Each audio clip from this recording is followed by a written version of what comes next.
It works. All right. From Isleta, we are here at the title match of today's JBT tournament. It's the mix-it-up format, one of our favorites. Urelis Alvarez is paired with Chris Ortega to climb the stepladder to this point.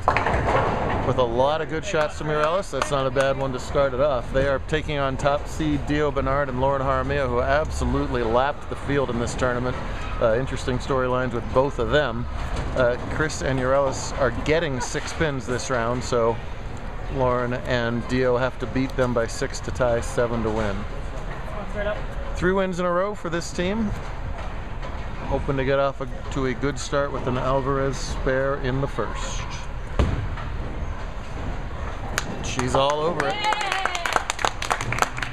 Rocking the socks. Let's not bury the lead here. I don't have any. I have black socks. Chris is also rocking the socks. Very nice. Well done. Yes. Just regular socks. These guys got as high as plus 421 after 7 games. They lost their last match to fall back a little bit, but they have been on fire all day long. And wouldn't you know it, start off with a split in the first. Lauren's already won today no matter what. She beats Eileen Linares for the girls scratch title today, her first win of the season. She needs 3 to get in girls TPC. Sorry, Eileen. I had to announce it, Eileen. I had to let them know what was going on today, Eileen. You will get your 3 wins. Didn't you win the 3 super late last year too? Like you won a pocket twice, right? You got hot the second half of the season is what I'm trying to tell you. I have no, jeez. Thank you for motivating me, Joe. So Dio, yeah, moving right along. Dio has made quite a name for himself on tour in a very short time. The current TPC handicap champion has moved up to scratch and has been seriously competitive in that division as well. And last 10 in the pit there. The dead ringer for Robert Plant starts off with 10 in the pit. Chris is so relaxed he has his hand in his pocket still. Oh, there we go. All right. Should be relaxed after wins over Donius Jeffries and Jeremy Polinsky in round 1, Christian Apollonio and Faith Pinner in round 2, and Harley Swigert and Chloe Keelik in round 3, and he blasts 10 in the pit. The top-seeded scratch bowler was pitted with the top-seeded handicap bowler after 5 games. Second with second, third with third, and so on. Come on, Yari, get out here. So you get teams that you'd never otherwise get. One of the reasons it's one of our favorite formats. You get a lot of intermixing between the scratch and handicap bowlers we wouldn't ordinarily have.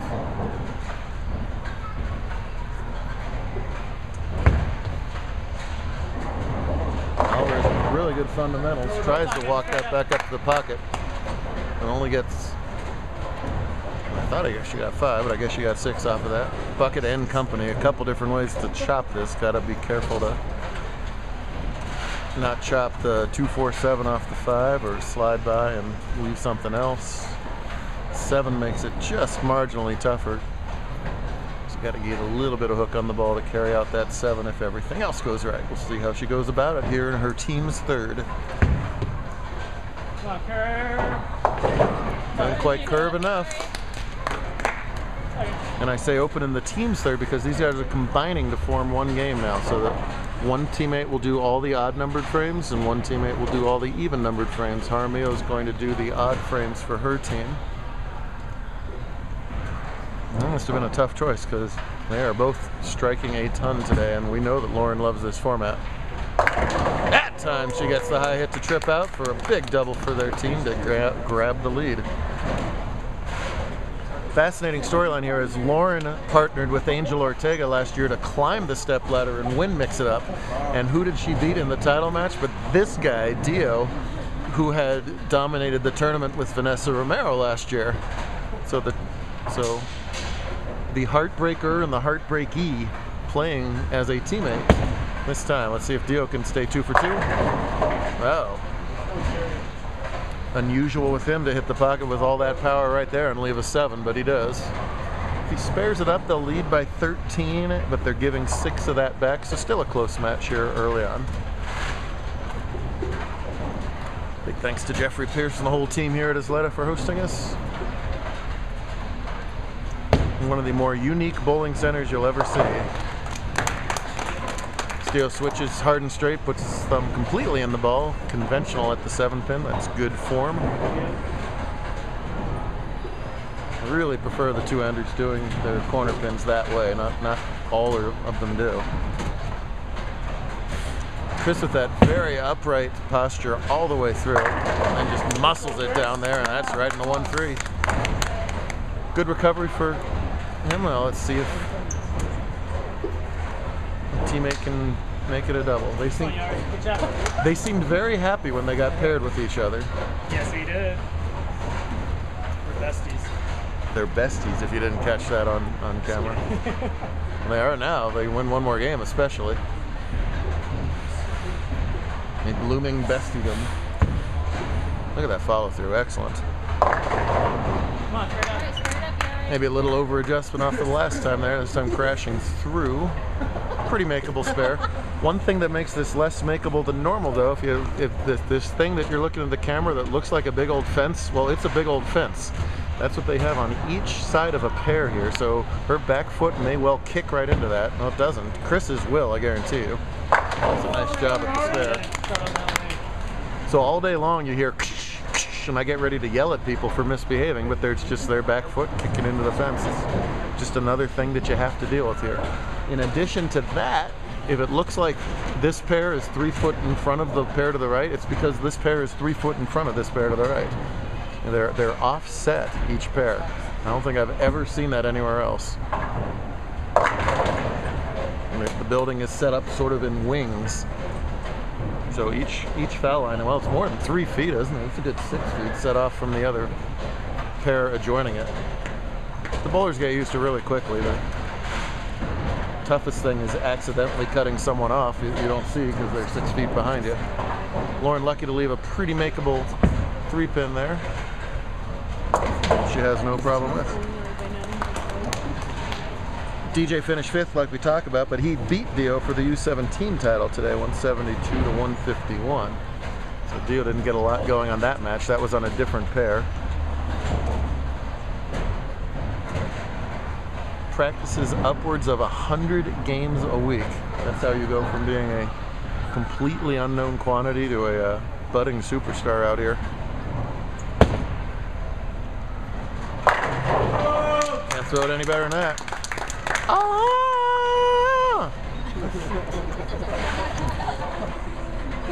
I don't know why the kids are giggling. They have no idea what that means. The adults should be giggling if they have good musical taste. Because of what, Peanut Gallery? Nothing. Oh dear.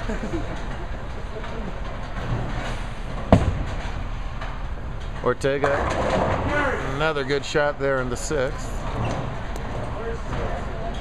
They've got 83 through 5th as a team.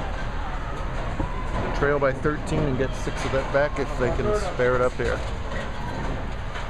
Double points tomorrow back here at Isleta as we start into a portion of the tour where every conference is going to have a double points event in the next month and a half or so.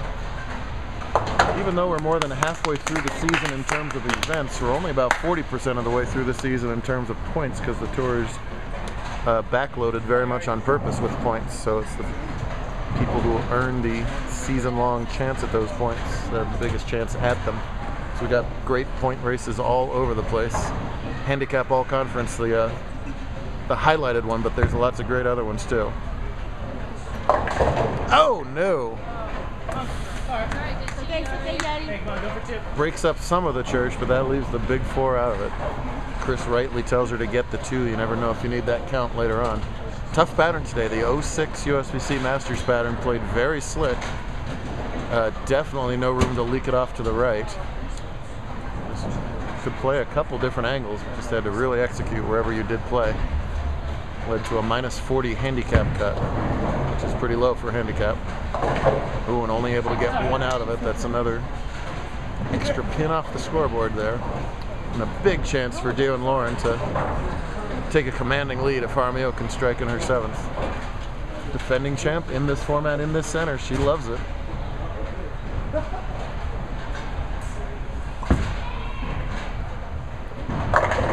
All right, met right down the old track shot. Looking really good here. She saws that light hit apart. She was plus 56 on her own today for her 5 qualifying games. That would have been second place in the scratch division behind only Dio.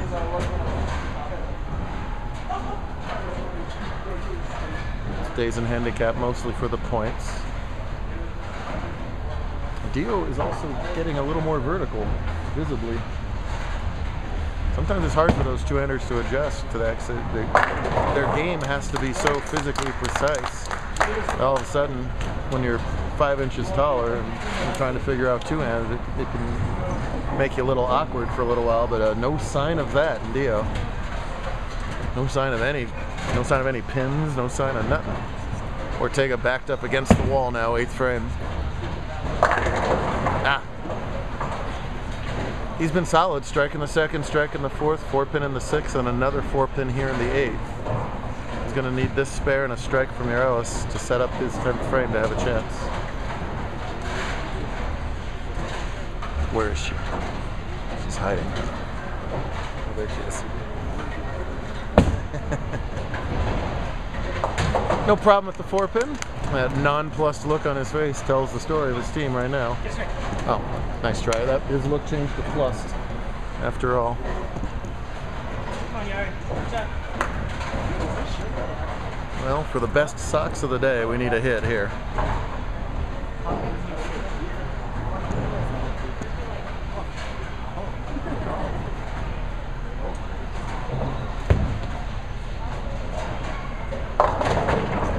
Ouch. Well, these are not the shots she was making earlier. The lanes might have changed on her a little bit. Title match pressure. Looks like it's just hooking way too early on her. If she tried to adjust off it, went super light. That's why this pattern's super hard. That's a bummer, because she's been an equal part on this team throughout the ladder here. It looks like it's not going to work out this game. They sort of feel good for a top seed when they dominate the tournament that much and come away with the win. So Lauren's going to have to look at our schedule for the next Mix It Up format. She can't lose in this format. There's at least one more on the calendar. I forget where. Why not? Nice shot, Dio. Oh, wow. Kidding. No, you're not. Nice shot, Dio, says Chris. So if Dio has the temerity to go righty Brooklyn on this one. Dude, that'll be awesome.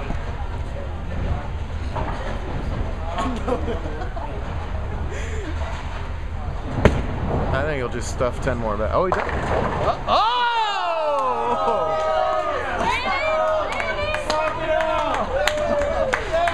He did. Run it out. Well, don't run it out. That'd be the worst thing you can do here. Tip right over. I thought for a second he might go righty Brooklyn at holes, and he caves in the 6-8 to draw a big noise out of the remaining crowd here. Certainly the peanut gallery was excited. You see why they're the definite champions today.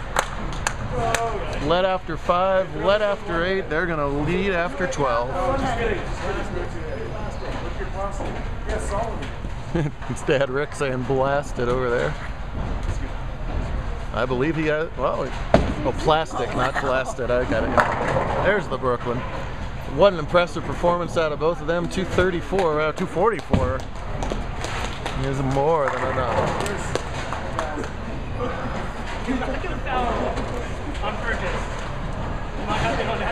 Great stuff. Love this format. Very refreshing from the week-to-week grind to see some really interesting teams go out here. Congrats to all the finalists. We'll do it all over again right back here at Isleta in about 15 hours or so. You got one last shot on camera. Hi, camera. Hi, Cat. Yes. Hello, Chris. I love that casual hand in the pocket thing. I bet he doesn't even know he does that. We're going to point it out to him right now. Do that on the way up. It'll totally mess him up. Oh, blast the solid 9 to end things out. Nicely done, guys.